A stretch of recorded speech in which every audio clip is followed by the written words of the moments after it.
All right. Welcome, everybody. Thank you for coming to our email deliverability best practices from the experts. Bit of a caveat: we're currently only showing one of our experts. We're fighting the other one here at the moment. So we're gonna kick it over to Vin here in just a second while I work to get John Allen on stage. So let me bring Vin in real quick, like if I can get that right button here. Come on, where's the buttons? Vin, do you have a button you can click for stage on your side? It's not letting me on there.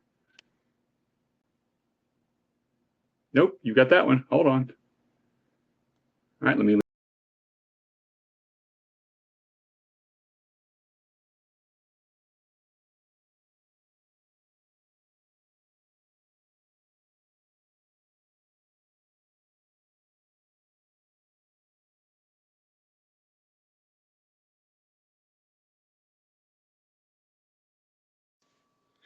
Hi, everybody.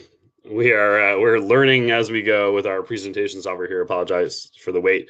My name is Vince St. John. Thanks for being here. I'm here to talk to you about some email best practices. I work at Blackbaud within the product and technology group. I'm a product manager on our email services team, and my my colleague John Allen also helped put the content for this together. Is the operations engineering manager for the email services team. And together we work with engineers and designers and other folks at Blackbaud to build the underlying infrastructure that the rest of our products use whenever they need to send an email. And we also act as sort of consultants internally about how email works, what the best practices are to do a good job sending email across our entire product portfolio. We wanted to get together with all of you to talk about some email best practices that we think you might be able to find helpful and put into practice at your work. So we're going to talk about some things like, what domain should I send email from? What is email authentication and how do I use it? How should I manage my email lists? What kind of content will make sure that my email gets delivered? And how do I measure the performance of my emails? And we're going to leave some time at the end for questions and answers. You can feel free to ask questions at any time in the Q&A tab that's over on the right there next to the chat. But we probably will get to those questions near the end of the presentation. So like I said, we work on these shared services. So we don't really deliver a specific product. We deliver some functionality that many of our products use. And our products use that to send email. That includes transactional email, like confirmation emails and notifications and stuff like that.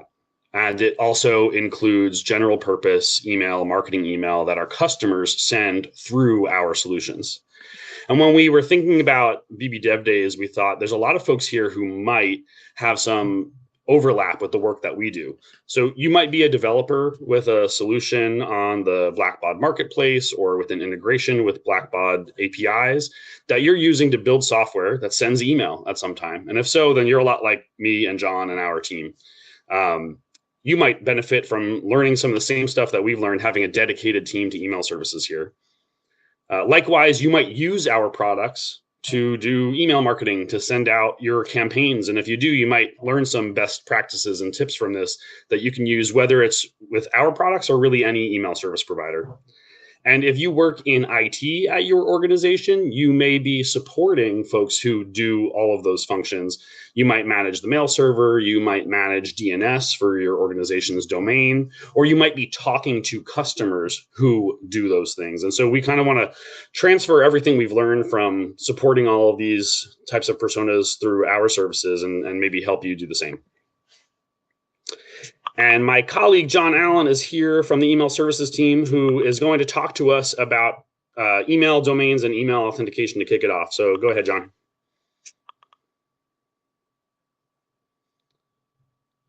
Oh, and I don't hear you, John. I'm sorry. So there might be a mute situation. We'll give you one more second.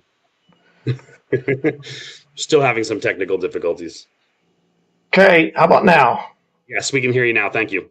Perfect. All right, let's go with this. Funny enough, it's all about reputation, Vin. Domain reputation is the most important, but hey, IP reputation can be a factor as well.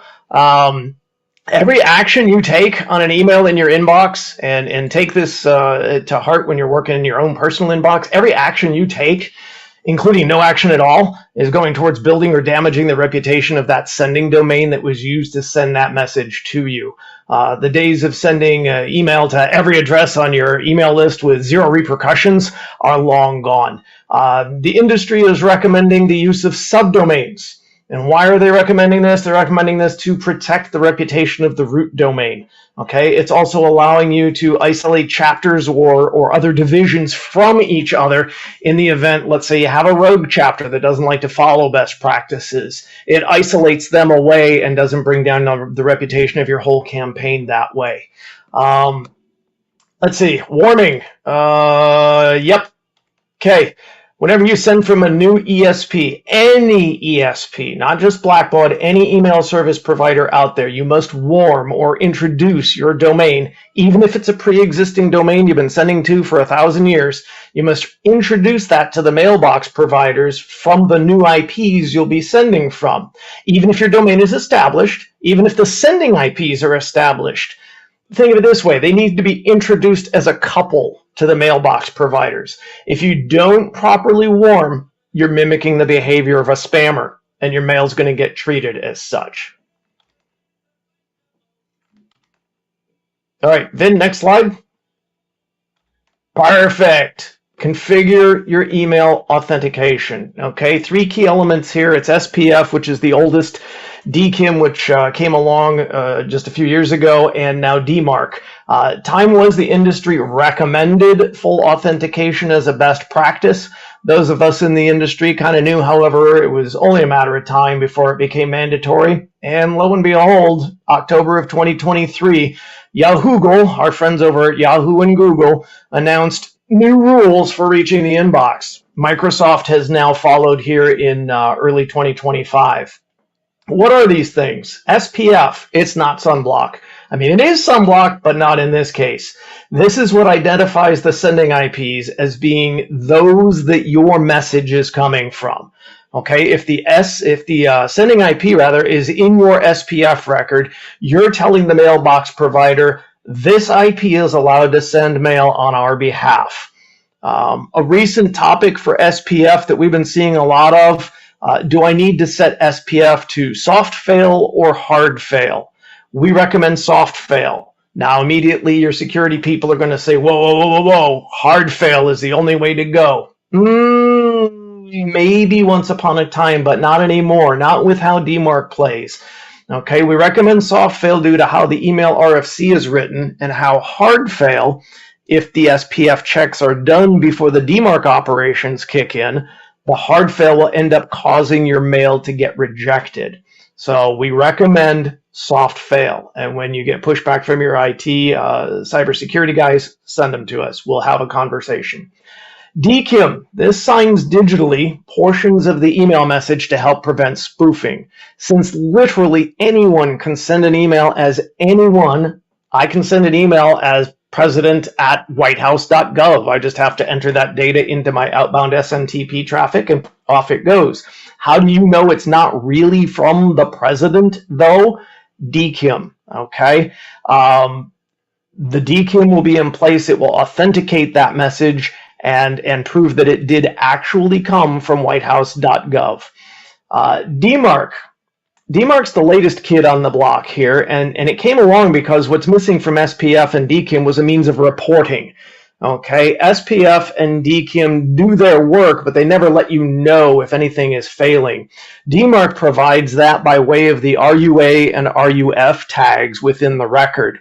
It's essentially a set of instructions, a policy that tells the receiving email system what to do with a message if authentication fails or it's not present. You can set it to do nothing. You can set it to quarantine. In other words, send those messages to a spam folder, or you can reject those messages outright. Now, if you're implementing a DMARC policy for the first time, do it carefully. Review the reports carefully that are coming in. Set your policy to none at first. Let it just review and report. And then you go over those reports and make sure that you're not blocking any mail or any mail that you really want would have been caught by your policy. Ramp up to quarantine next. Again, review the reporting.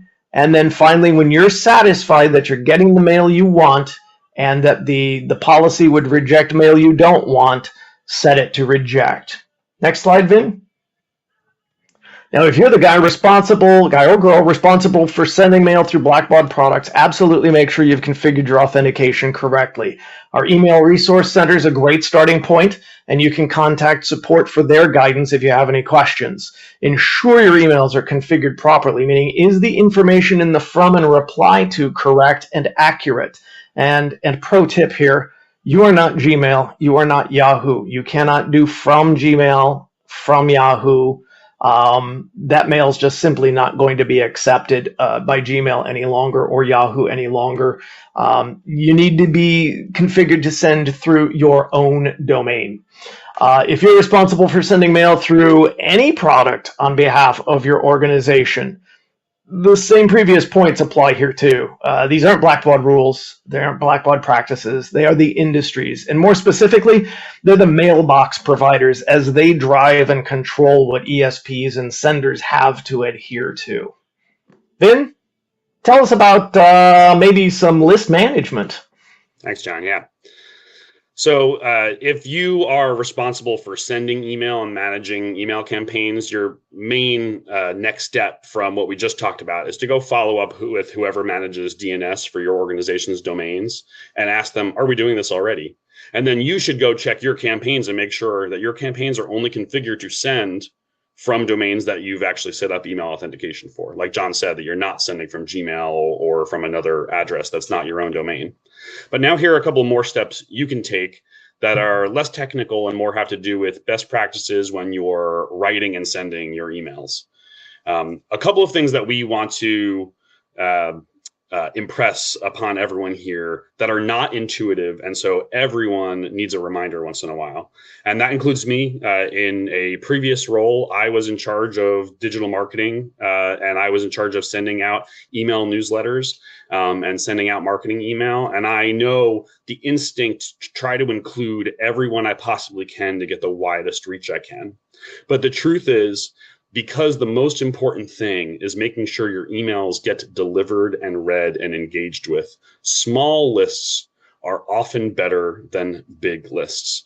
Small lists with highly engaged recipients who you know are going to open and click on that email, excuse me, send strong signals to the mailbox providers that you are not a spammer, you are not trying to trick someone, and you're not trying to send email to someone who does not want that email.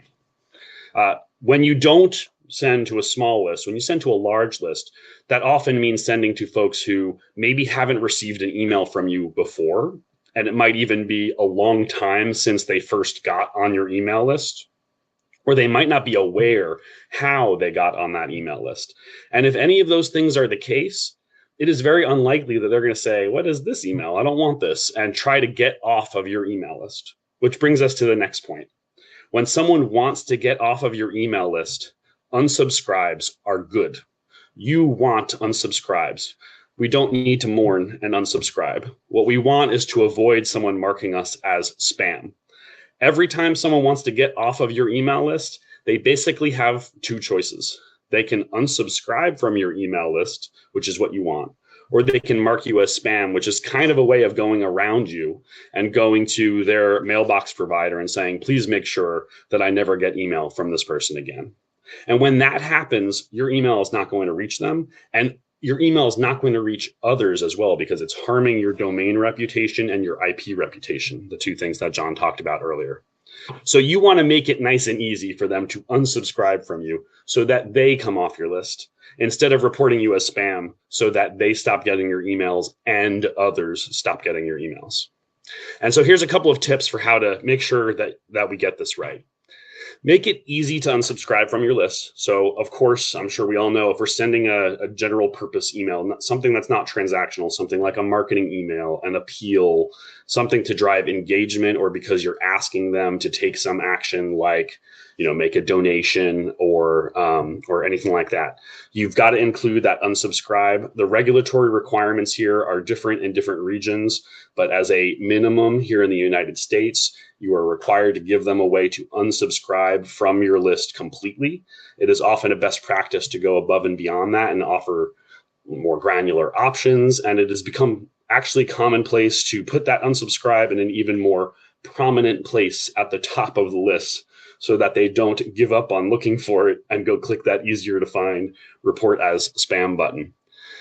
You also may want to give them other opportunities to avoid receiving your email, again, to avoid that mark as spam button, to basically filter as early as possible down to the people who actually want these emails. A few things you can do there. When someone gets on your list for the first time, you can send them a welcome email that basically tells them, this is how often we're going to contact you and about what, and here's how you can remove yourself from this list if you want to. You can also check in with them once a year or some other cadence to say, do you want to continue receiving emails from us? And you could require a second factor opt-in. So they might need to click a link in that welcome email just to confirm, yes, I actually meant to receive these emails. Now that's putting a lot of friction points between you knowing about their email address and adding them to your sending list and them actually receiving your email. And again, this can be a struggle sometimes when we want to reach as many people as possible. But consider putting these steps in place when you know that bigger is not always going to be better results for your email campaign. You want to reach engaged people who are actually going to open and click and read and take action on your emails. Be selective of who you send to. If you're sending through Blackbaud products, we do our best to manage this for you. But there's probably some steps that you can take as well. And if you're writing software, make sure that you're doing the same. Don't send an email to someone who has reported you as spam. They're not going to receive it, and you're going to look even more spammy to those mailbox providers who see you doing that. Don't send email to info@email addresses and web postmaster and webmaster, and these email addresses that are role-based and are not really assigned to a specific person. Often nobody's monitoring those email inboxes, or if they are, there's 10 people monitoring it and 9 of them don't know how they got on that mailing list to begin with. It's not worth the sends that you're sending to them. Don't email to someone who got a hard bounce, that meaning your email service provider has reported that their inbox doesn't exist, or it was full, or for some other reason the email was undeliverable. This is different from they just didn't open and look at your email, right? This means we could not deliver that email to them. You might try again one more time, but you don't want to keep sending over and over to them. And this might go without saying, but don't send the same email 10 times to the same person, a mistake that is repeated often. When it comes to what you send, and also a bit how often you send, or at what schedule you send, again, we're going for engagement. We're going for people actually wanting to read our emails. Make sure that what you're writing is engaging and not misleading. This is a topic that is evolving constantly, but in a lot of ways really hasn't changed in the last 15 years, in the sense that some of the tools mailbox providers use have changed. They're using more machine learning now, but they're still fundamentally doing the same thing they were doing decades ago, which is trying to look at your email and figure out, does this look like spam? So they're looking for signals like, is it poorly written? Does it have a lot of typos and spelling errors? Is there really not any text in here? It's just images, or the text is all buried in the images instead of actually being written there in a way that would be accessible to many different types of email clients. Is it in a language that the recipient is likely to understand? Like if you're not sending in English to primarily English-speaking countries, or to a user that the mailbox provider knows is mostly reading emails in English, then they're more likely to flag that as spam. And that applies to any language that the user might be reading in. The mailbox provider can see when the user opens and clicks your emails, and they can see that across the thousands of identical emails you're sending to other recipients. So if they think that their stats show that someone's likely to open or click your email, they're more likely to show it to more people. And when you're sending transactional email, that's sort of the easiest email to guarantee will reach the recipient, but it's still not a guarantee. Make sure that the emails you're sending that are transactional emails don't kind of dilute those with things that feel more like general purpose email. You don't want someone marking your receipt or your confirmation email or your multi-factor authentication one-time password email as spam, right? Because you added like some engagement text to it that was sort of frustrating to them when what they really needed was this functional thing. Those emails should be timely and they should be relevant. They should basically be what the user expects them to be when they click on them. There is a lot more content out there, frankly, about list management and email content management that we don't have time to get into here today. If you're sending email, this is something we're thinking about, and we definitely recommend taking a look at our email resource center. We put a link in the chat, and also spending some time doing some research about this online. There's tons of great content and articles out there. And like I said, while this topic is always changing a little bit, it's really been something people have talked about for decades now. There's a lot of content because of that. The last thing that I wanted to talk about, we mentioned that mailbox providers measure the performance of your emails. They look to see, are people opening this email, clicking on the links that are in it? Do they appear to be reading it, or do they delete it right away? Those types of things. Do they mark it as spam? You want to be able to do the same things. We want to know, are people opening our emails? It's good to experiment. We said small lists and only send to engaged recipients, but you can't know if someone's an engaged recipient unless you've sent email to them at least a few times. So doing some experiments, testing with small groups to see what content is working, trying things out with a new recipient once or twice to see if they're actually likely to receive, to read an email, are useful tools to help you kind of weed out recipients you shouldn't be sending to and narrow down the scope of your content to the stuff that people really like to read and click through on. And depending on your goals, you might have links that lead to, websites where they can make a donation or convert in some other way to the real outcome that you're striving for. And being able to track those things is incredibly useful. Unfortunately, this is getting harder and harder. And I say unfortunately, but it's really a good thing and a bad thing. Much of this change is driven by an increased importance placed on user privacy, which I think we can all agree is a good thing in our personal lives, even when we're putting on our email marketer hat and wishing we had these tools available. So because of that, today, many of the mechanisms used to track opens and clicks and conversions on emails are less precise than they used to be. They are foiled by things like email clients clicking through on all of your links, and sometimes therefore triggering the click tracking you have before the user has even seen the email. Or in reverse, sometimes stripping parameters out of your URLs so that your click tracking parameters don't track through. And when someone opens your web page, you can't tell that they came from your email. Things like that are quite commonplace today. It's not impossible, and email service providers get creative about how to manage this. Everyone has a different approach, and they're changing all the time. The advice that I have to offer here is that the statistics you get, whether it's from Blackbaud's products or other email service providers, the statistics you get are directional, and they're a useful guideline, but they are not precise. They are an estimate. So when you see the numbers go up in your experiments, when you compare two emails and one of them had a higher open rate and a higher click-through rate, and there's sufficiently sized list there to make a statistically significant analysis of that, then yeah, the higher performing email is the higher performing email. But the difference between 3% and 5% on a click-through rate is not something that you can really precisely measure anymore because of the high amount of variance in how people's mailbox providers and browsers treat this stuff. This is constantly evolving, and we might change our view of this over the years as things change some more. So that's everything that John and I wanted to talk through today. We covered a lot of different things. We don't really know what's of more interest to you guys. So at this point, we want to thank you for being here, listening to us. We hope that you found some value in this. And if you have any questions, you can add them to the Q&A tab there. We're going to try to answer the ones that are there now. Richard, can you tell us what questions are there right now? There are quite a few rolling in. I think John handled one in the chat a minute ago. I did also just put a survey out to all those in the room, so you should have got that link popping up in your chat or in your window somewhere. Please do that survey for our lovely presenters here as well. All right, Q&A. We're going to sort of rapid fire these. What steps do we need to take to achieve IP warming? Okay, IP warming is in a very, very, very quick, high-level overview. You're going to start very, very small, couple hundred emails, and you're going to send it to your absolute most engaged folks. I will give you a sneaky secret that I use.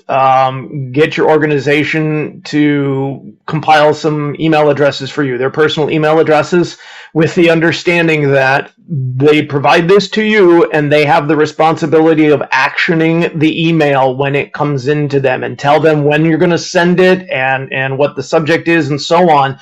They must engage with that email, and that will start to build the foundation, seed the water, and start to build a good base for you to move upon. The next thing you do is, once you've sent that little bitty sample, you're going to double that. And then you're going to double that. And then you're going to double that. So if you started with 200, we'll round up and say go 500 next, then 1,000, then 2,000, then 4,000, or maybe even jump it to 5,000. The thing you want to do is you want to watch the response that you're getting from the various mailbox providers. If they're accepting your mail without issue, no soft bounces, no gray listing, continue to increase. If they scream, back off. Okay, go back down to the last level where you had success. Go a couple times at that level and then push again. 9 times out of 10, they will be accepting to you, and you can continue on your warming from there. Again, I want to reiterate, that is anytime you change ESPs, okay? Same domain is fine. You're dealing with a warm domain, moving over to already warm IPs. Great. All you're doing to the mailbox provider is saying, hey, I used to send from over there, but now I'm over here, and it's okay. And the mailbox providers will understand that and accept that. Proper warming of a warm domain to a system that's got relatively warm IPs already, 30 days and you should be done. 60 to 90 days if you're dealing with a cold domain and brand new cold IPs. Okay, awesome. Thank you, John. All right, next question. Our open rates have dropped a lot recently. What could be impacting that?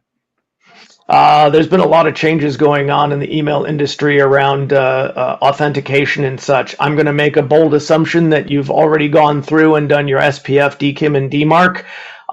You should be looking at bounce reports to see if you're getting anything back there. Microsoft has just jumped into the whole requirements game, and they actually are the only one of all of the major mailbox providers that have created a dedicated bounce message that they are sending back if they are detecting issues with email authentication as to why they're throttling the mail. Now, the other aspect of it too can be how many of those emails are being clicked by the anti-spam systems and so on. We've noticed an uptick in Proofpoint issues of late, and what we discovered working with Proofpoint is that depending upon what features of their service you implement, it can actually rewrite the email header, which breaks authentication. And suddenly you're not getting the inboxes. So there's a great number of things like that could be the cause. It could be email fatigue. It could be how folks are responding to your emails. There's a number of things. If you're having issues with it, please do hit up support. They will reach out to my team and we'll take a deep dive. All right, it's probably our last one here. Actually, 2 different questions about spam. How can we tell if someone has marked us as spam? Vin, I believe the consuming apps have reporting on that. Do they not? Yeah, so if you're a Blackbaud customer using one of our products, the answer sort of differs depending on what product you're using. As a blanket answer, since this is our last question, I just wanted to suggest that for many like how-to questions like this, the best answer may be contact support, and we will kind of give you the specific how-to for the type of email you're sending and what product you're using. But as a general answer, depending on the product, there's reporting in place for the email send that tells you how many bounces occurred. And there's also, we will do some, if you're sending through Blackbaud products and someone marked you as spam, we just won't send to them. Even if you like put them on the list, we will do this for you. We will make sure that that email does not send to them. And so it's not going to contribute further to reputational harm for your domain or anything like that. But if you're interested in just kind of knowing that, which addresses that's happening for, obviously there's ways to report on that within the products. And we're always looking for ways to improve on that and make that easier to get to. So we work with those product teams to kind of figure out how can we be surfacing that data more easily. I know there are a few other questions where that might be the best answer we can give because we have so many different products that work in different ways. Is that support and the resources for that product can kind of give you the how-to. And like John said, if you have if you experience some kind of acute email deliverability problem and you have questions about that, the first path to get to us is through support, but they will often escalate to us if needed. And so a lot of times when you're getting an answer from support, that's an answer that we consulted on. Yeah. All right, folks, and that's our time. Then, John, thank you for coming and giving us your awesome knowledge. I know this was a brief dive into the brains of you two, because I've heard the two of you talk before. So I know this was just a snippet of it. But thank you, folks. And thank you, folks out there, for joining us. Enjoy your next sessions. Thanks, everybody. Thank you so much, everyone. Take care.